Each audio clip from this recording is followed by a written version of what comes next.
Yo, what's going on, guys? KrispyFlakes here. So we are in the first round of the 2019 NBA playoffs, and I thought it would be an interesting idea to see what if every single playoff team switched their best player with their opponent. So we're going to go back to the beginning of the NBA season, and the first seed is going to be switching their best player with the 8th seed, the second with the 7th, and so on and so forth based off their playoff matchup. And also just keep things interesting for every single NBA team out there. I actually took the non-playoff teams, like the 9th seeded guys, and I switched those players with the 14th and so on. And I took the two worst players from each conference, the two worst teams, being the Suns and the Knicks, and I switched their best player, although that's kind of a loose start. I know Devin Booker's a beast, man. Let's be honest, man. Devin Booker is a beast. So yeah, we're going to go through all the teams real quick here. If you guys do like these type of videos, please leave a like on this one. It really helps the channel out a lot, man, and I definitely appreciate you for that. So here we go, man. These are what the lineups are looking like. We got some crazy ones. I'm very interested to see which team ends up winning the NBA playoffs based off this. Because even from the sense of the Warriors, I mean, they get the 8th seeded guy out there. So I mean, it's not going to be great for them. But looking at the Philadelphia 76ers, we got D'Angelo Russell now as the new point guard of the Philadelphia 76ers. Of course, they're playing against the Nets. And what I did is I put Ben Simmons at center. So defensively, this team could have some issues. But I like the idea of Ben Simmons at the center spot just because of the mismatch out there with his quickness and his ball handling ability, his passing ability. And plus being a center, that lack of a three-point shot doesn't really hurt as much. So that would be an interesting dynamic right there. For the Milwaukee Bucks, we of course have Blake Griffin, who I know is not actually playing in the series, but he is still the best player on the Detroit Pistons. So he gets switched out for Giannis, gets inserted to the team right away there, and still a really nice player. I mean, yeah, he's not Giannis, but this team should still be able to do some damage out there. For the Chicago Bulls, they actually got switched out with the Miami Heat, so they got Hassan Whiteside at center. Yeah, the thing about this, though, is that this team already has a lot of centers, so not really the ideal pick for them as they also end up losing Zach LaVine. For the Cleveland Cavaliers, they get Kemba Walker, so they got a scoring dynamic backcourt with him and Colin Sexton. Defensively, I'm a little worried about that because we also do have Jordan Clarkson at small forward. They lose Kevin Love, although Larry Nance has been proven to be able to shoot three-ball this season, so that's fine for him. For the Boston Celtics, they are getting Bojan Bogdanovic from the Indiana Pacers. They, of course, do lose Kyrie Irving, because that's what this team needed, was another forward. Because, it's not like they already got Gordon Hayward and Jason Tatum and, guys like that, man. That's exactly what they needed on this team, and losing their superstar point guard. But Terry Rozier still will be a nice fit. I still think he should be rated higher than a 75 overall in 2K, despite his numbers being down a little bit from last season. For the Clippers, they get Stephen Curry because, of course, we know the Warriors are playing the Clippers in the first round, so that is fantastic for them. Shai Gilgeous is going to the shooting guard spot. Of course, Lou Williams, ends up going to the Warriors. For the Grizzlies, they got switched with the Timberwolves based off their seeding, so they got Karl-Anthony Towns at center. I like the line right a lot. Avery Bradley is serviceable. It's actually some nice players around Karl-Anthony Towns. I like the idea of Jaren Jackson in the front court with him, so that should be nice. But also another team is they already had Valanciunas, so they're not really need another center in this case, and plus losing their point guard Mike Conley. For the Grizzlies, we have Bradley Beal in for Trae Young, so let's let this team without a point guard. I mean, they did have where's he at? They had this dude right down here, man. They got Jalen Adams. He's 6'9" overall. So I was like, all right, Kent Bazemore, you're going to earn that freaking bitch-ass contract you have, and you're going to start at point guard for this team. They also get Bradley Beal. For the Miami Heat, they get Zach LaVine in the backcourt with Goran Dragic, so that should be nice for them. Plus, they had a nice replacement for Hassan anyway with Bam Adebayo. For the Hornets, they get Kevin Love switched out for Kemba Walker. So, I mean, Tony Parker starting in, although we are going to need to see if Minnesota Timberwolves Kevin Love can carry the squad, man. You got to be playing like that. You can't be playing like Cleveland Cavalier injury-prone Kevin Love. Just not going to work. For the Utah Jazz, we got, of course, James Harden. Now, Donovan Mitchell, you could argue say he's the best player on the team, but Rudy Gobert actually has the higher rating in NBA 2K19, so I am basing it off that. So, yeah, we got James Harden, Donovan Mitchell backcourt, and, yeah, I mean, Ike Udoh, he's not exactly Rudy Gobert, but he should be fine out there. He'll do okay. For the Sacramento Kings, we have Luka Doncic being switched out, of course, with the Dallas Mavericks. So he's going to the point guard spot. De'Aaron Fox over to the Mavericks. You also got Buddy Hield out there. This team should be actually really nice. I'm curious to see what they do out in there in the playoffs. I think they definitely make it, though, if Luka can play like he plays for the Mavericks. For the Knicks, they get Devin Booker instead of DeAndre Jordan, who is listed as their best player. So big-time W for them, just because, Mitchell Robinson, I feel like he's not far off from what DeAndre Jordan can do. Like Mitchell Robinson, I think after having this season under his belt, I think next year, if he gets the minutes, he could become a better player than DeAndre Jordan. That's just my thoughts on that. For the Los Angeles Lakers, LeBron James getting switched out with Anthony Davis, which I actually saw this. And I was like, you know what, man?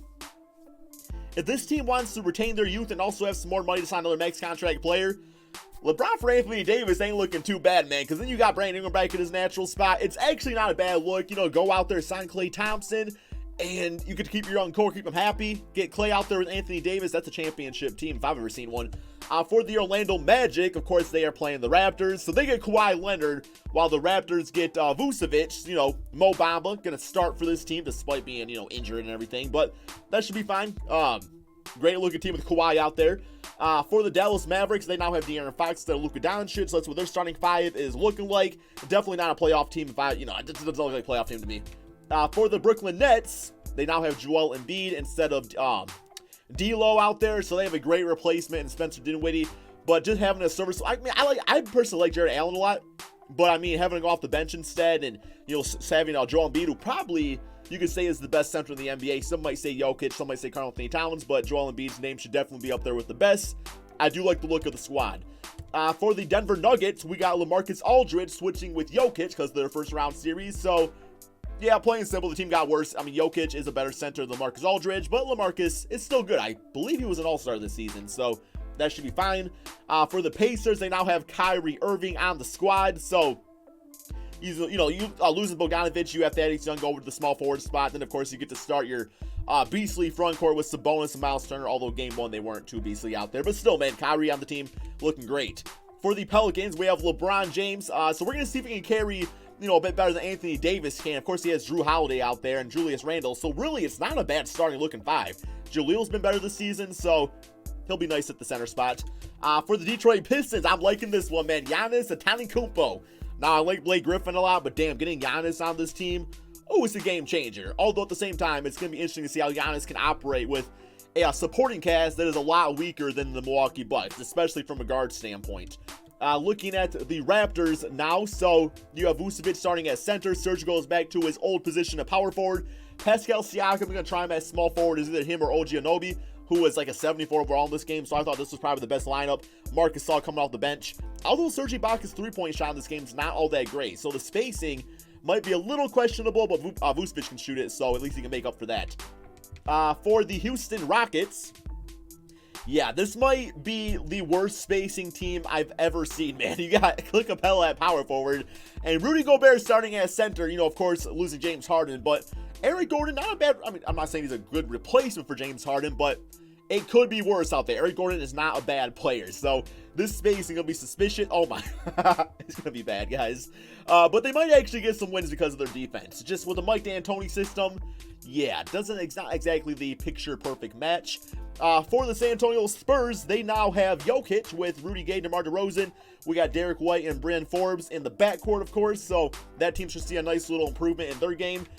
For the Phoenix Suns, yeah, also not the greatest spacing out there. This team is going to have the worst record in the entire damn thing, man. DeAndre at power forward with DeAndre Ayton. So we got DeAndre Thomas 2 out there looking to take over the NBA. And of course, you have the GOAT point guard, Steve Nash 2.0, Tyler Johnson to get them the basketball.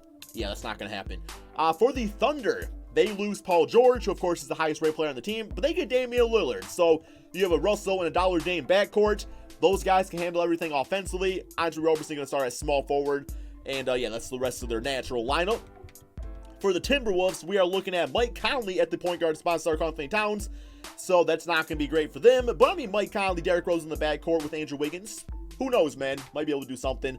Trailblazers, I actually like the look of this team a lot. Now, Seth Curry, I don't really see him as a starting point guard, but I do like the idea with CJ, Paul George, and Nurkic. So that could be interesting to watch.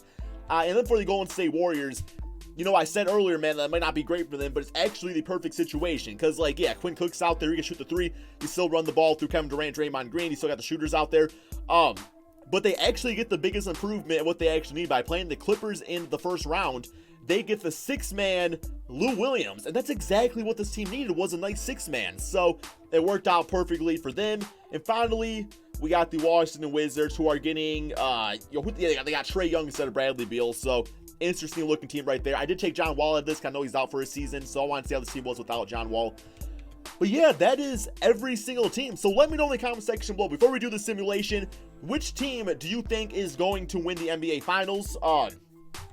I think based off all this, I mean, it's so hard to pass up on the, like on the Golden State Warriors. They still got done, especially against a 6-man like that. I really like the look of this Thunder team, though. I think they can definitely do some things out there. So it's going to be interesting. The Pacers might be a sleeper. So what we're going to do next, guys, is simulate this NBA season and see how these player switches affect the entire league. Okay, so I was personally following the Thunder team. They got a record of 52-29. I said they were one of my favorites to win it all. One more game against Blake Griffin and the Milwaukee Bucks. Finished with a W on the season. So MVP is Stephen Curry of the Clippers. 33 points, 5 rebounds, 8 assists. Yeah, I mean, he's like the solidified #1 option, and the team is still filled with really great role players. Gallinari, Montrezl Harrell. It's literally the perfect situation for him to go for that MVP award. Trae Young getting Rookie of the Year on the Wizards at about 29 points per game. Okay, so did not really see him do that on the Hawks at all. I mean, a lot of shots to be had out there. Marcus Gasol is the 6th man. Nothing crazy about that. Giannis of my Detroit Pistons, man. Yeah, let's get it, man. I know this is fake. I know it's fake, but this could be real. It's on my mind, right? It sounds like some sort of, it sounds like something I should go see the doctor about. Kent Bazemore, most improved player. Of course, it's the new point guard. And Nick Nurse, coach of the year. All-NBA first teams looking like this. So, yeah, I mean, pretty much, guys, except for the case of Chris Paul, all newcomers to each of these teams here, still the best guys in the NBA. So, it definitely makes sense that this would all happen. So, playoff-wise, we got, Utah with James Harden, Donovan Mitchell against the Lakers with Anthony Davis. Golden State with Lou Williams, of course, is the 4th seed with Portland with Paul George, OKC, San Antonio, and then the Clippers and Denver Nuggets. Over here we have Toronto, Boston, Milwaukee, Washington, Phoenix, Philly, and my Pistons, number 2 seed against the Orlando Magic. Let's go ahead real quick here and check out these player stats. So I'm just going to kind of like scroll through a little quickly so you guys can see this. Man, look at this double backcourt action. That's absolutely nuts to see, man. But yeah, just so you found a pause on your favorite team and kind of see in greater depth. Lou Williams, of course, 18 points. How did he not get 6th man of the year? I have no idea, but hey, that's what it's all about. And then Ben Simmons playing center. I mean, those are nice center numbers. I mean, he actually did really well at that spot, so good for him. Blake Griffin, 17 points per game. Yeah, the Bulls, didn't really expect them to do too much out there. And of course, we know Clippers. Yeah, we got the Grizzlies with Karl Anthony Towns at about 22 points. Bradley Beal at 27. All right. Yeah, this is the team I really wanted to see was James Harden at point guard, 28 points, 6 rebounds, 7 assists, and everybody else played great alongside him. So that was pretty cool. Devin Booker going off for the Knicks. Not really. I mean, 22 points, but still not bad numbers. It's not bad numbers. Kawhi Leonard of the Magic at 29 points. Very nice. And then, wow, Joel Embiid actually was like the perfect center for this Nets team. All right, anything else really seen? We got LeBron James on the Pelicans. I don't think they made the playoffs, did they? And then we got Giannis of the Pistons at 26 points, 11 rebounds, 6 assists. Come on, Reggie. I don't care, man. You're not going to know 22 points per game. I don't care if you play with Michael Jordan from Space Jam. I don't care if you're drinking a freaking gallon of Michael's Secret stuff a day. You're not getting no 22 points. Please believe that. Please believe, man. All right, that's all the teams right there. So let's go ahead and simulate these playoffs. See who wins it all. And yeah, the Pelicans with LeBron did not make it. Simulate current round, man. Gonna see which one gets it all. I think it's going to come down to, okay, we got the Spurs gone. Well, I'm not going to predict now, man. Philadelphia gone. Golden State gone in the first round. So I guess Stephen Curry is the true MVP of that team. All right. Bucks gone. Magic gone. Lakers gone. So we got Utah, Portland, Clippers, OKC, Toronto, Washington, Detroit, and Brooklyn. Simulate this right here. But look at the playoffs. Like, with the exception of the Washington Wizards, that's all the playoff teams that are still there. You know what I'm saying? So not any big changes. Even the Western Conference too. With the exception of, I believe, only the Lakers. So it all makes sense, man. I mean, like, the teams are still playing their best basketball. We got Clippers, Portland, Toronto, Detroit. All right, simulate current round here. And looks like we are going to have a finals of, Toronto with Vucevic. Really? I did not see that coming, man. We got the Clippers and Raptors. I'm going to root for the Clippers here just because the Raptors win so much in this game. But yeah, I guess Vucevic and Marcus Gasol, that's the new two-headed monster with Serge Ibaka, 2-man, 16 points, a three-headed monster. Giannis and the Pistons stood no chance. Over here, we got Curry dropping 39, 6, and 7. And CJ with 20, 34. Then Seth Curry dropping 27 against his brother. Here this goes. And the winner of this is going to be the Toronto Raptors, guys. 4 games to Nikola Vucevic. I will say that is one of the least ones I expected. I respect Vucevic's game out there, but I thought losing Kawhi Leonard, just like the awkwardness of this lineup with Serge playing power forward again and Marcus Gasol at the bench. But I guess, Nick Nurse is a good coach. I mean, he always does well in this game. So yeah, that is the end of the video. Hope you guys all enjoyed. if you want some more ideas like this, man, drop them in the comment section below. Thank you all so much for watching. Be sure to drop that like, subscribe if you're new to my channel, and peace out, my friends.